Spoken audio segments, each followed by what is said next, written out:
Igbo ndị ọma njem ọnụ. A ka bụkwa m nwa onye nke gị agbara ọma ụzọ mmiri.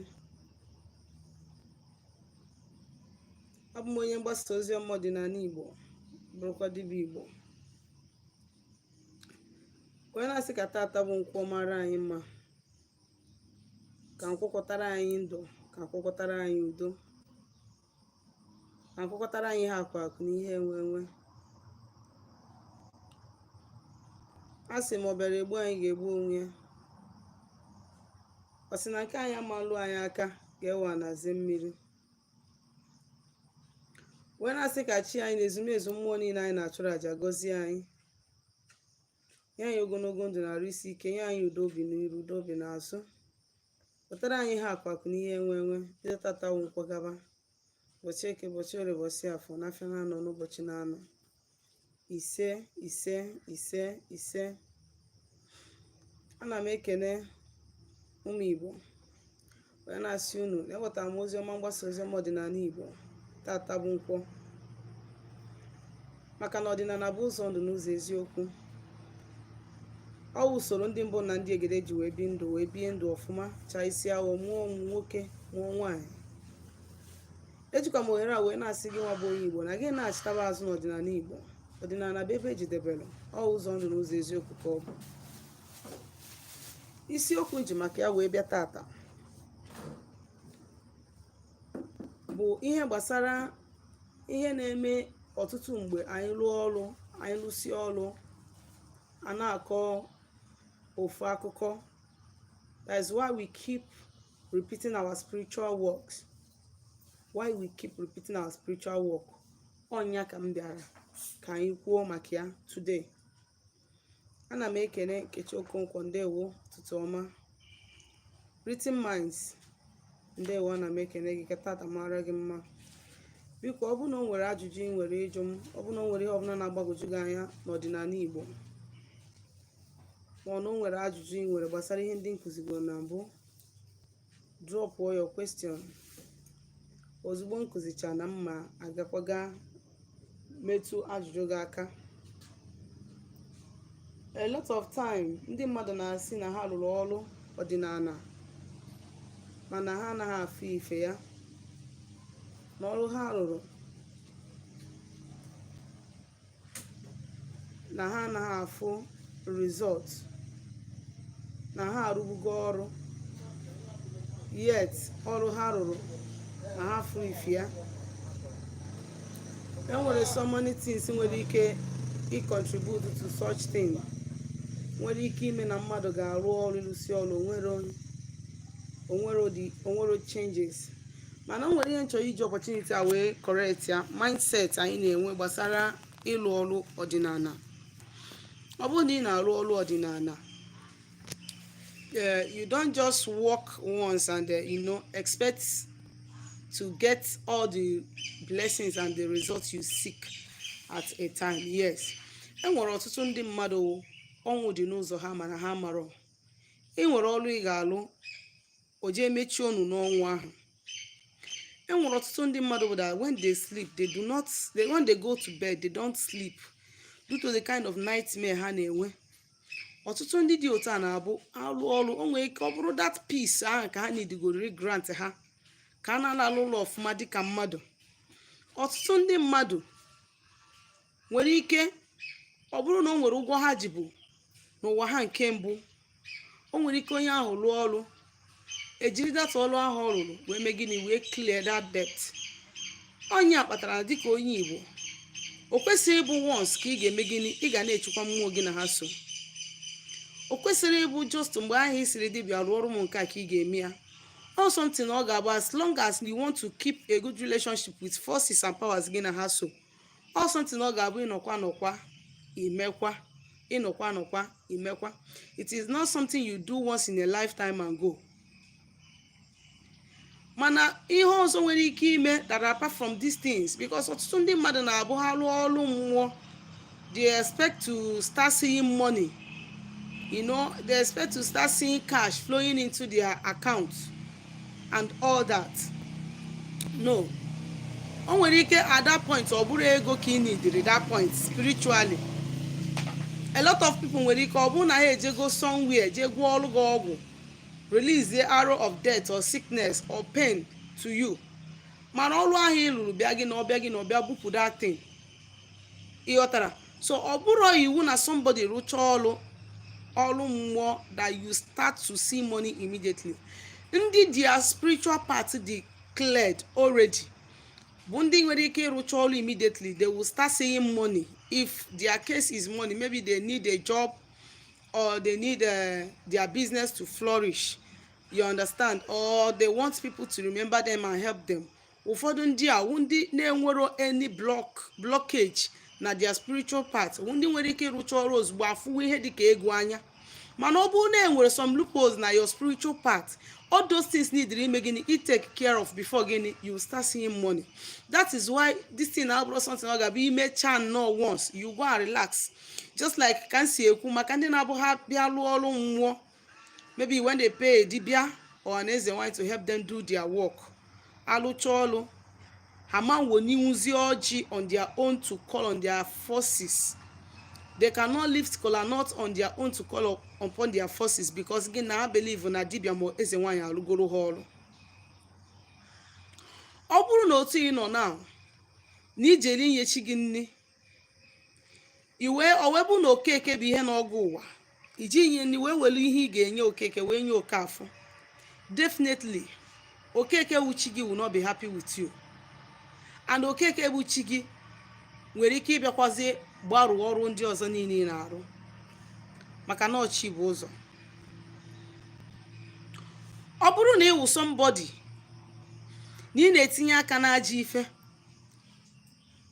dịka na ị na-edina nwunye mmadụ, na ị na-eme ihe aja ana na-asọ nsọ, ihe izizi nidiri ime uwe na ịkpụ alụ, ma ọ na iwu mmadụ na-abụ ịtụọ nwaanyị ime isi ya jee bupụ ya, ma ọ gị nwa bụ nwaanyị dịrị ime ije bupụ ya, ịnidiri ịkpụ alụ first before ime gịnị ịlụwa ọrụ, so that ka mmụọ ndị ahụ nwee ike bịa gị nso, alụcha ọrụ ha bịa gị nso, nwee ike full result ọrụ ịrụrụ.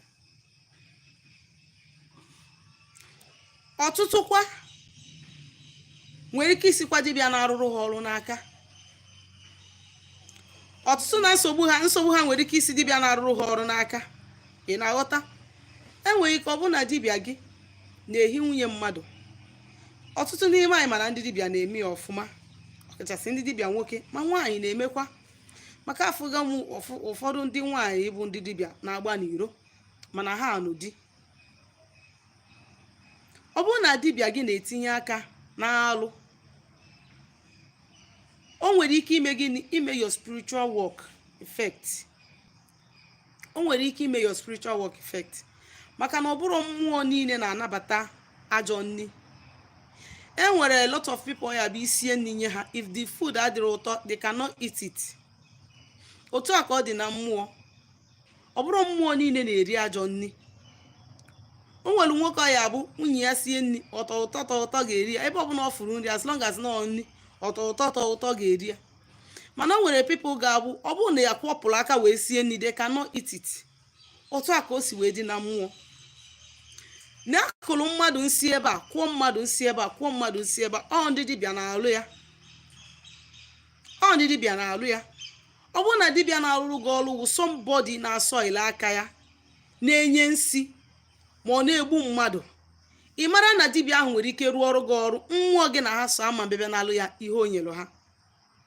Because gịnị n'ọsọ ilu ga aka ya, o stain ga aka ya. For that reason, na mmụọ nsọ gị wụ a pure spirit, ọ na-asọ ajọ ihe nsọ. O wee bụrụ onye na-eme ajọ ihe wee mee gịnị bịa wee weli ihe wee nye ya n'afa gị. So in order to avert all this problem, ihe ị ga-eme ewu dịka onye chọpụtara onwe gị n'ihe ọdịnala na-amasị gị, n'ịchọgo ka gị na mmụọ gị na ha so rikọwa mekobe ihe izizi kwesị ime ewu check kene your life. Ọtụtụ ndị mmadụ alụghị ọrụ mmiri kpee elu chi ha buo ibu ndị ọgbọnuke, mana foundation ya o take care of it. mana be ha na o nwere mmụọ ha bupụrụ n'ike ma ha gbakọtara azụ ji ha hostage. Mmụọ anụnwa is even enough ịkọsụrụ gị blockage. Ịchọpụta na ihe omenala na-adị gị mma na ịchọrọ ịna-achịta azụ n'ọdịnala Igbo, ihe izi ị ga-emewu summon your spirit. Isomon onwe gị, you check the kind of life ibigoro, mara ma onwego ka gị na aja ana si wee dị n'okwu, that is dị n'esemokwu. Ọ bụrụ na onwe ka gị na aja ana si wee dị n'esemokwu site n'omume imegoro ma ndụ ibiri, n'ihe ga-emebu gị na ibi ebi gị jee mme udo wee kpụọ alụ. Ọnwụ na ịkpụsị alụ, ihe ọzọ ị ga-eme ewu, you now start to seek direction from ndị gị na ha so. You start to seek direction from ndị gị na ha so. Ha na-enye gị onye ga-alụrụ gị ọrụ, let them take you to somebody with a pure spirit. Let them take you to somebody na-asọ ilibe aka ya. Let them take you to someone ọ ga-agba ọkpọ ha nye ihe in your name. They will come and collect it. Ọ dị mkpa na dịka onye Igbo, mgbe ọbụla ị chọrọ ime ihe, ọwụ ihe ọdịnala, ọwụ njem ka ị chọrọ ije, ọwụ afịa ka ị chọrọ ibido, ọ dị mkpa na isomọnụ mmụọ gị na ha so, jụọ ha echiche obi ha ma ọ yọkwanụ ha ntụziaka. Maka na onye na chi ya so n'ihe ike anaghị eme ya. Ọ bụrụ na gị na mmụọ soro na nwere ihe ga-eme gị, ịma ndabanye n'ọnọdụ ma ọ jee wele ego gị zụrụ something ga-agbari gị ego ma ọ something ga-eme gị egwuo gị wayo, ma chi ga-ama nkwe ma mmụọ ị na-akpọku ọsọgodo ya bụrụ sọsọ ọjị ka iji akpọ ha wee na-ayọ ha that's ebere. They will not allow you to fall into such trap. O nwere ike dịka nsi wee kụzie na nkụzi nkụziri mgbe ọzọ gara aga, o nwere ike ọ bụrụ ihe ị metara na ụwa nke gị gara aga na your previous time. O nwere ike ọ bụrụ ya nwa bụ ihe be gị na wee bịa bụrụ ọgbata uhie wee nyele ọnọdụ gị. O nwere ike ọ bụrụ na aja ị na-achụ na-eji ya na-ekili ego the depth nke ije n'ụwa gị nke ọzọ.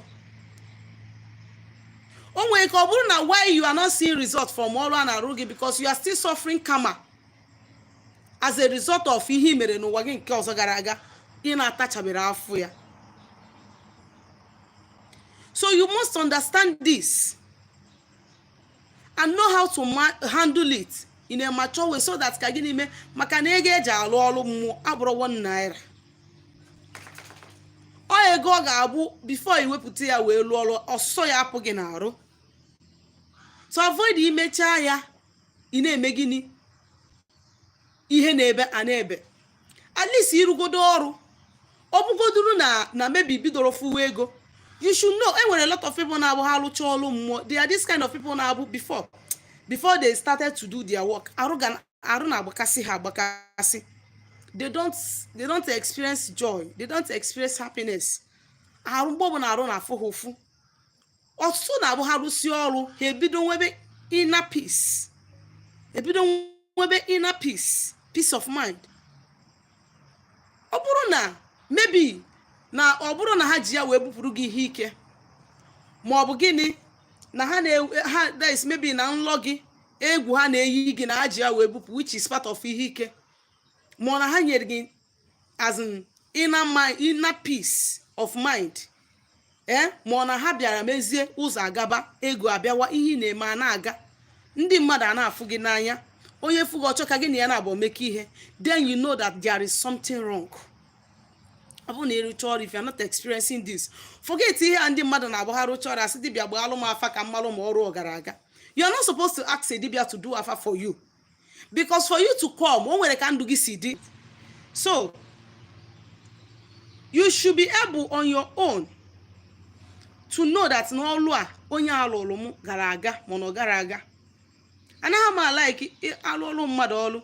Ọ bụrụ na alụ ọrụ gị ọrụ now, I want to tell you fact. Ọ bụrụ na alụ ọrụ gị ọrụ ma na dibịa alụ ọrụ gị ọrụ, onye alụsị alụ gị ọrụ and they don't the sign on your own, isi onye anya gbaa afa ka ị marụ ma ọrụ ọgara, onye ahụ ga-asị gị ọ gbaa afọ ga-agwa gị na ọgara.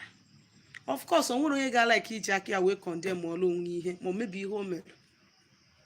Ọ ga-agwa gị because ọ sị gị na ọga ahụ, you start feeling that maybe na ọ mara ihe ọ na-eme. On your own, you should be able to say that ever since unu lụọ ọrụ a, at least nobody changes today. Now ever since unu lụọ ọrụ a, at least I don't used to sleep well at night. Now I'm sleeping very well. Ever since I did this work, I don't used to have joy. But now, I don't even know what is making me happy, but I am not feeling happy. You are feeling happy because something is happening spiritual realm, in the spiritual realm, which is going to manifest in no distance time in your physical realm.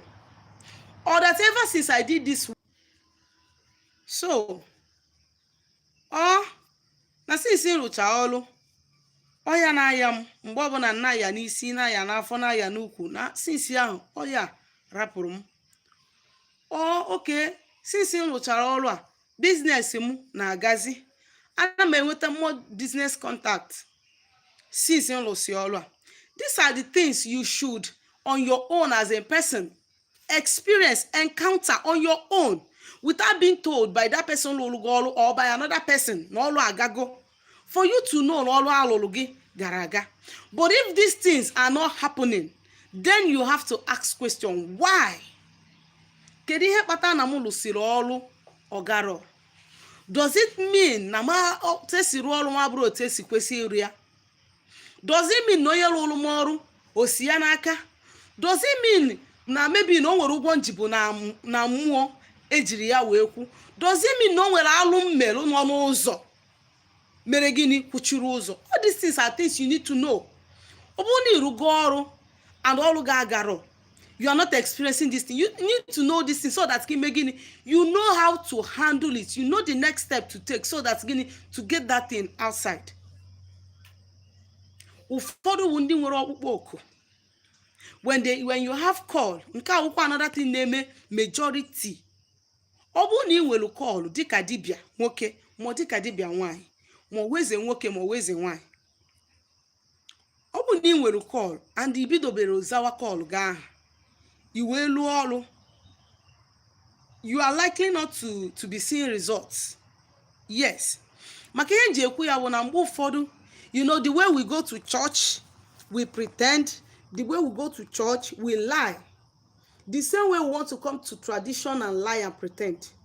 But things are like that, like this, ademe no ordinary Igbo. Because ọ bụ na ị nwere call like this, awekwa gị na ihe eme ekwe m agwụ. Na ikwetagodi na ihe alụ ọrụ ka mmụọ gị na ha so, ka ha butugodi iwe ha ebe ị nọ. And the next thing you are now doing is this, you now pretend that you have accepted. Meanwhile, in your own mind, you have not accepted to answer that call. You feel that you are telling the dibia or the person to do a kwemagu for you so that you can maneuver things and pass.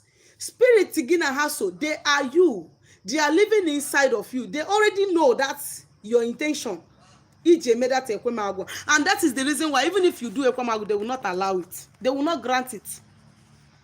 So oboni nwere call, maka na ọtụtụ ndị nwere call na-abụ ha lụọ ọrụ mmiri ejekwa n'afọ na-apụta. Ha lụkwa ejekwa n'afọ na-apụta. Onye nwe call alụkwakwa ọzọ ojekwa n'afọ asị ya settle ọdị mmiri ma settle nwaanyị mmiri. You may be thinking that the person lụrụ gọrọ ama ha alụ. Sometimes o nwere ike isikwa onye ahụ lụrụ gọrọ n'aka, nkwe ike isi gị nwa n'onwe gị n'aka. Sometimes o nwere ike ịbụ ọ bụrụ na onye ahụ rụrụ gị ọrụ amaghị arụ. O nwere ike ọ bụrụ na ndị gị na ha so na time ikwesị iji bido ọrụ gị agafego and you are still delaying. So na the best thing ikwesị ime dịka onye nwere ọkpụkpọ oku, as long as you are making up your mind, ịlụ ọrụ mmiri rụsụọ ọrụ gị niile dị n'ụzọ gị, settle ihe ga-settle, you start off your work. So that you don't continue to do ọrụ mmiri, because even if you go to another dibia, that dibia will tell you lụ ọrụ mmiri. And the dibia will not just tell you no gwara gị n'ọnụ. You will be seeing the signs as though no alụ ọrụ mmiri maọbụ na ọrụ mmiri arụ na-arụtaghị ya. Ụfọdụ na-abụ dịka onye nwere ọkpụkpọ oku duto na ọ chọọ ka ọ lụọ ọrụ mmiri gbaa ọsọ ka ọ ghọlarịa ndị mmiri wee were awọ wee ghọgbuo ha ka ọ gbazie ọsọ. They know what you are doing. Even that thing you are giving them, they will not accept. They already, before you decide to come to the water, they already know your mind. That is the reason why you see some people, when they are going to do spiritual separation, when they want to do marine separation, If they want to separate their selves, themselves from their spiritual spouse, they already know before they even came to the water. They already know that they are coming for separation. That is the reason why some people, when they go for spiritual marine separation, they will give them a heavy knock on their head. Some will go and they will carry sickness and go. Some will go and do, and when they go home, they will continue to have sex in their dream. Because again, na ha na worry chiha, because na ha na worry more ha. You cannot lie to those forces, because every movement you are making, they are with you. They know all your in and out more than you do know. Because what will even happen to you tomorrow, they are projected it, they are programmed it, and they know that this is what you are going to face tomorrow. But you that is going to face that thing, you don't know.